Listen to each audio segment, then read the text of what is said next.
Good afternoon. I'm Charles Lejano. This is One News Now. Several names have been floated for top posts in both chambers of the incoming 19th Congress. Camille Samonte gives us a glimpse of who's in the running. With a supermajority now forming in the Senate, questions now point as to who will sit as the upper chamber's next Senate president. Former Senator Jinggoy Estrada, who currently sits at the bottom of the top 12 based on the partial and official tally, told One News the Chiefs that one name keeps coming up. Narinig ko lang sa mga balita na meron yung mga ibang senador na nag-press release na meron yata silang napili na bagong Senate President. Yung mga lumalabas po ng mga balita si Senator Cynthia. Even Senator Bato de la Rosa, in a separate TV interview, hinted at the possibility of the elder Villar leading the Senate. If the latest count would push through, the chamber would be packed with families, from the Villars, the Cayetanos, to the Ejercitos. What's more, there would only be one opposition lawmaker, Senator Risa Hontiveros. The re-electionist told Radyo 5 that she will ensure checks and balances will remain. She also plans to form a minority group with at least 3 to 4 senators. Kung makabuo kami ng 4 o 3, buo pa rin ang kumpiyansa ko na magsusumikap kami at magiging kapaki-pakinabang kami. Just like in the Senate, the Congress is also shaping up to be a supermajority. But who will be the next speaker? On Thursday, the National Unity Party threw its weight behind Tacloban City Representative Martin Romualdez for speakership. He is also Ferdinand Marcos Jr.'s cousin. The NUP made the endorsement, citing Romualdez's quote, exemplary service as a majority leader. Neophyte lawmakers, led by Marcos Jr.'s son Sandro Marcos, also expressed support for his uncle. But what are the odds of this happening? Representative Joey Salceda said it's quite high. I think basically the speakership will be uncontested. Congress generally gravitates towards a person which has the confidence of the president, and obviously is first casting with the presumptive president. For News 5, Camille Samonte, we are One News.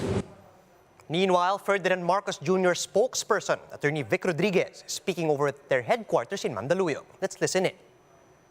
I think to be safe, there will be new faces that will comprise the incoming President-elect Bongbong's cabinet. May shortlist na po kasi si President Duterte ng pag-15 na justice. Napag-usapan na po ba si President yun o iaabot na kay President-elect Marcos? We have not spoken to the present dispensation yet, although we've heard that there is already a transition team formed by the Office of the President, but everything is hinged on actual proclamation. They do not, and we do not want to come in prematurely, and we just have to wait for the completion of the process, which is the official canvas of the votes for President and Vice President when Congress assumes session, and when they are officially proclaimed as President-elect and Vice President-elect of our country as per the Constitution. Sir, how about CHR po? Aabot po ba sa inyo or si President Duterte pa rin? Who? CHR. What about? Ano na po, empty na po kasi yung commission. So sino po? It all depends on, remember, the term of President-elect Bongbong and Vice President-elect Inday Sara will commence noon of June 30. So anything that will happen in the government between now and before noon of June 30, it is still PRRD or President Duterte's administration, and we will yield to whatever action he or his cabinet or his governance may take. Sir, hindi ba na pag-usapan? Tanong lang na office, meron na po ba daw kayo statement on how the incoming president will handle the issue of the estate tax? Which one? The Estate tax, sir. What about the estate tax? We've answered that many times. We've answered that many times. Pero dahil he'll be, the next president, paano po niya i-handle po?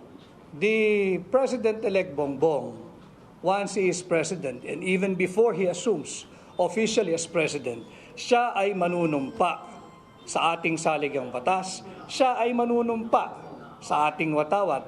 So susundin niya bilang Chief Executive Officers, ipapatupad niya ang bansa at tutup din niya ang isinasaad ng ating saligang batas at yung mga batas na naaayon doon sa ating konstitusyon. Ernie, tinext ko rin yung sa Fitch naman, yung how can the government cushion the loss of duties from that investigation? Which one? The Fitch? The Fitch. Right. Okay, let's be careful again when it comes to the economy because we know it's very, very volatile. But let me just put it in its proper context. Fitch Ratings said, the Fitch Ratings, and I quote, believes the clear mandate delivered by the May 9 Philippine elections bodes well for the ability of the incoming administration. And I also quote that maintaining that the government will maintain a focus on infrastructure investment.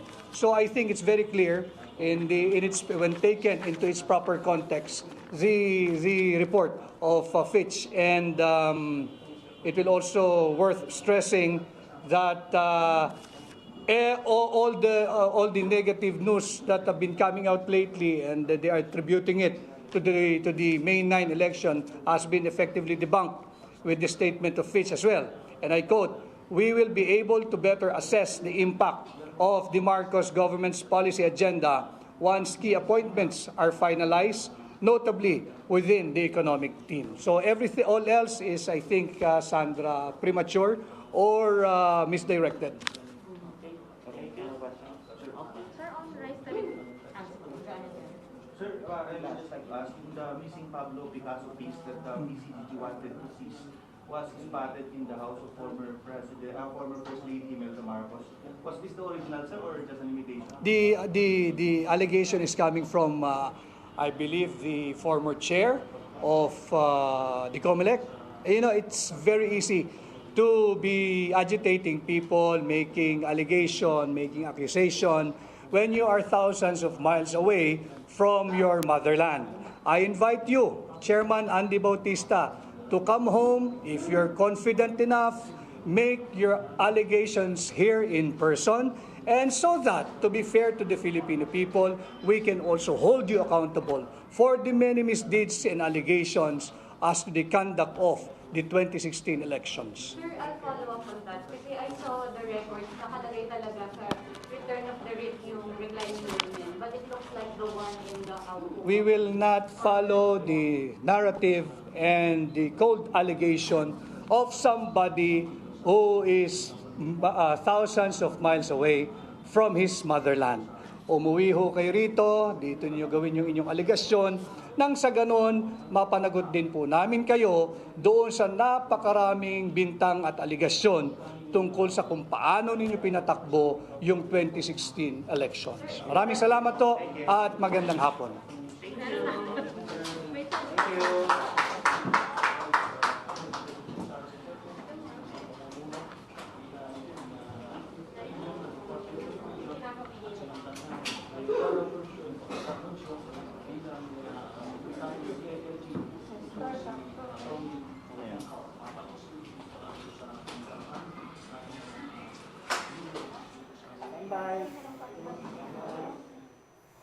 That was Ferdinand Marcos Jr. spokesperson Attorney Vic Rodriguez.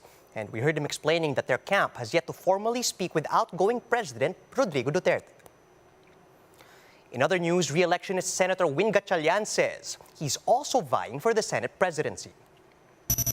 Gatchalian told the chiefs that he has a good relationship with his colleagues and that he already has plans in case he is elected Senate president. According to Gatchalian, Senators Cynthia Villar and Mig Zubiri, as well as Chis Escudero, are also eyeing the Senate leadership. And he said voting for Senate president will happen after the proclamation of the new set of senators.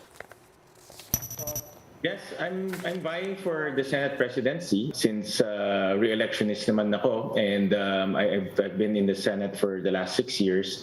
I've also have some good plans for the institution. Opposition coalition Isang Bayan is calling on COMELEC to investigate irregularities in the elections. Sambayan noted that election returns in COMELEC match with the partial ERs that they gathered at the precinct level. However, the group points out that there were other discrepancies that should be investigated. These include reports of vote buying, faulty vote counting machines, and massive disinformation on social media. We'll have more stories after a quick break. Keep it here on One News.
You're still watching One News Now. I'm Charles Lejano. Senatorial frontrunner Robin Padilla is tapping former Chief Presidential Legal Counsel Salvador Panelo to be his mentor. Padilla says he needs the guidance of someone knowledgeable in law once he becomes a senator. And he said he plans to hire Panelo as his legislative consultant and advisor in the Senate. Panelo, who ran under PDP Laban, failed to make it to the Magic 12 and is currently in the 26th spot.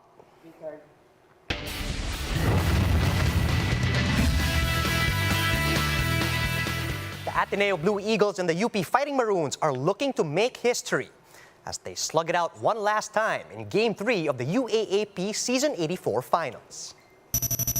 Ateneo are eyeing their 4th straight title, coming off a much-needed win to save their season. The Maroons, meanwhile, have the chance to end the 3-decade title drought after falling short in their comeback bid in Game 2. Game 3 tips off at 6 p.m. at the Mall of Asia Arena. For more updates, visit News 5, the Philippine Star and Business World online. Do check out our website, onenews.ph, for more in-depth analysis. And you can also catch One News on Signal Play. Register for a free account at www.signalplay.com so you can stream One News live anytime, anywhere. Mask on, wash hands, and stay safe, Philippines. I'm Charles Lejano. We are One News.